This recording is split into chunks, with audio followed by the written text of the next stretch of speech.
Assalamualaikum warahmatullahi wabarakatuh. Bismillahi walhamdulillah. Assalatu wassalamu ala rasulullah wa ala alihi wa sahbihi wa mawala. Dengan menyebut nama Allah, salawat dan salam atas Rasulullah beserta keluarga dan sahabatnya yang mengikutinya. Hadirin yang dirahmati Allah Subhanahu wa taala, pada kesempatan kali ini izinkan saya untuk membawakan sebuah ceramah yang insya Allah akan memberikan inspirasi bagi kehidupan kita. Saya di sini akan berceramah tentang pentingnya membaca Al-Quran. Al-Quran bagi umat muslim merupakan pedoman hidup dan obat hati manusia. Oleh karena itu, sebagai umat muslim, kita harus senantiasa menjadikan Al-Quran sebagai petunjuk hidup agar tetap berada di jalan Allah Subhanahu wa taala. Sebagaimana Rasulullah Shallallahu alaihi wasallam bersabda, barang siapa yang membaca satu huruf dari Al-Quran, maka untuknya satu kebaikan. Dan satu kebaikan dilipat gandakan dengan 10 kali lipat. Saya tidak mengatakan alif lam mim satu huruf, akan tetapi alif satu huruf, lam satu huruf, dan mim satu huruf. Hadis riwayat At-Tirmizi. Hadis riwayat tersebut merupakan contoh manfaat dari membaca Al-Quran.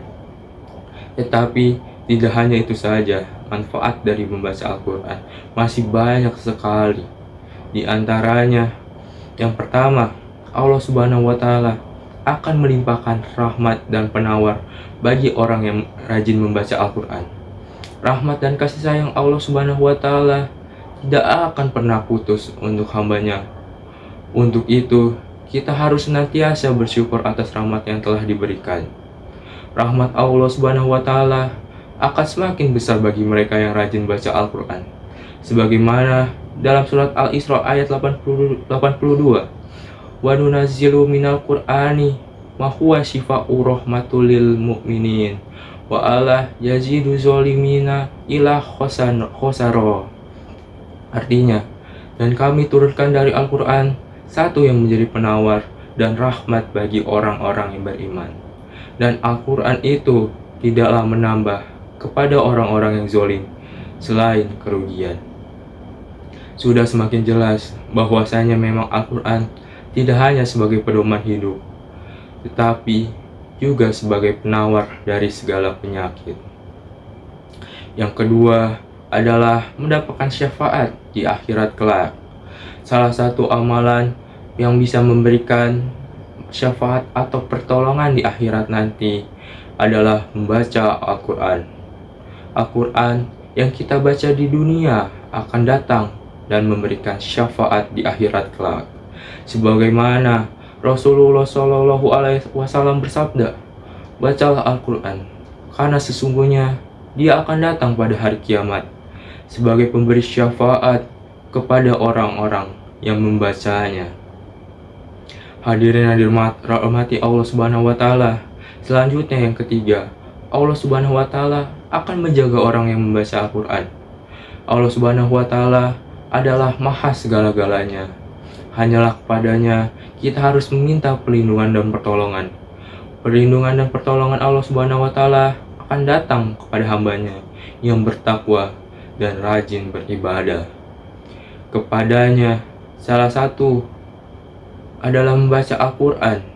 Selain membuat hati tentram, orang yang membaca Al-Quran juga akan dijaga langsung oleh Allah Subhanahu wa taala.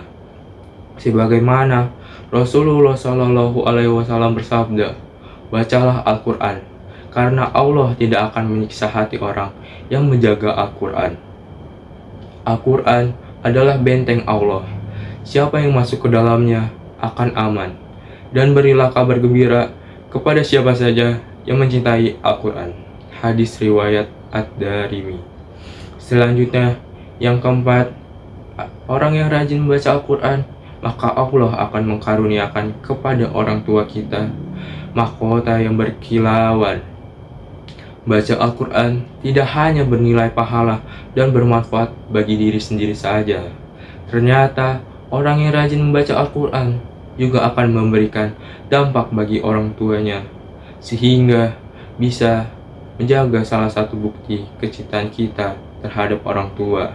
Sebagaimana Rasulullah Shallallahu Alaihi Wasallam bersabda, siapa yang membaca Al-Quran serta berusaha mengamalkannya, maka kelak di hari kiamat kedua orang tuanya akan diberi mahkota yang bersinar lebih terang daripada sinar matahari di dunia. Hadis riwayat Abu Daud. Hadirin ceramah yang berbahagia, selanjutnya yang kelima adalah Al-Quran menuntun kita ke jalan kebenaran, kebaikan, dan juga keselamatan. Jadikanlah Al-Quran ini sebagai tuntunan kita mendekatkan diri kepada Allah Subhanahu wa Ta'ala. Keberkahan dan manfaat akan didapatkan apabila kita ikhlas, rutin, dan mampu mengamalkan isi kandungannya dalam kehidupan sehari-hari. Sebagaimana diterangkannya dalam surat Al-Isra ayat 9. Inna hadzal Qur'an yahdi lillati hiya aqwamu wa yubasyirul mu'minina allazina ya'maluna sholati anna lahum ajrun kabir. Artinya, sesungguhnya Al-Quran akan memberikan petunjuk kepada jalan yang lurus dan memberikan kabar gembira kepada orang-orang mukmin yang mengerjakan amal soleh bahwa bagi mereka ada pahala yang besar. Hadirin ceramah yang dirahmati Allah, itu merupakan beberapa manfaat dari membaca Al-Quran yang saya ketahui. Untuk itu, sesibuk apapun diri kita, sempatkanlah untuk membaca Al-Quran, walaupun satu ayat saja, agar hidup kita terasa lebih bermakna dan senantiasa mendapatkan rahmat dari Allah Subhanahu wa Ta'ala. Hadirin sekalian, sepertinya itu saja ceramah yang bisa saya bagikan. Kurang lebihnya saya minta maaf. Wassalamualaikum warahmatullahi wabarakatuh.